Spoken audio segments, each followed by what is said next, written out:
लगभग 1 अरब साल पहले सृष्टि का निर्माण हुआ।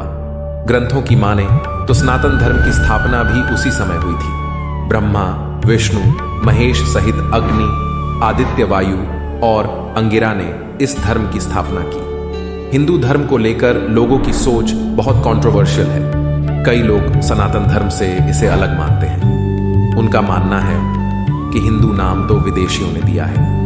कुछ लोगों का कहना है कि पहले इसे आर्य धर्म कहा जाता था और कोई इसे वैदिक धर्म के रूप में पहचानता था। लेकिन इस विषय पर विद्वानों की अलग अलग राय है। चलिए आपको एक यात्रा पर ले चलते हैं जो अत्यंत प्राचीन और अनंत है,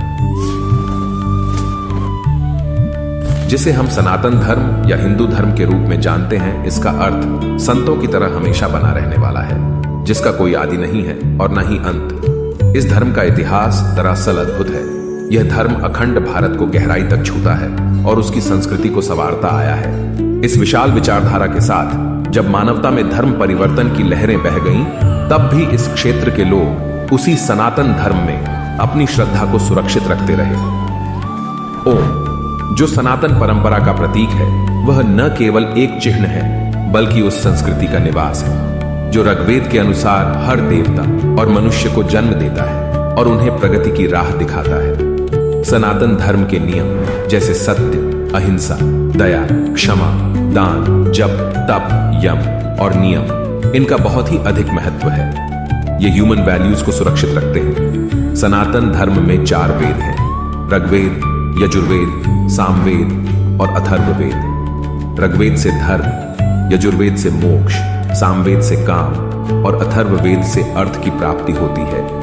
इन वेदों के मूल्यों पर आधारित धर्मशास्त्र, अर्थशास्त्र, कामशास्त्र और मोक्ष शास्त्र का विकास हुआ है। वैदिक और हिंदू धर्म को सनातन धर्म कहा जाता है क्योंकि यह वो विशेष धर्म है जो ईश्वर, आत्मा और मोक्ष का ज्ञान प्राप्त करवाता है। यम, नियम, एकाग्रता, ध्यान, मौन और तप, इन साधनाओं से ही मोक्ष का रास्ता मिलता है। इसके अलावा कोई भी मोक्ष का मार्ग नहीं है। मोक्ष से ही आत्मज्ञान और ईश्वर का ज्ञान होता है और यही सनातन धर्म का सच है।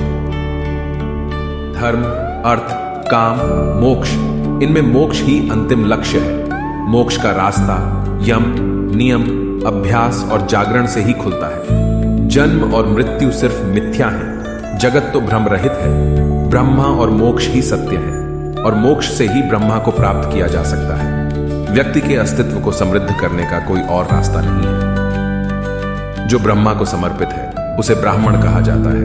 जो ब्रह्मा को जानता है उसे ब्रह्मर्षि कहते हैं और जो ब्रह्मा को समझता है वही ब्रह्मलीन होता है, अर्थात ब्रह्ममय हो जाने वाला। जो लोग परम तत्व, परब्रह्म, परमेश्वर को अनजान समझते हैं, वे असत्य में खो जाते हैं। उनकी जीवन कहानी मृत्यु के काल में अनंत अंधकार में घिरी रहती है।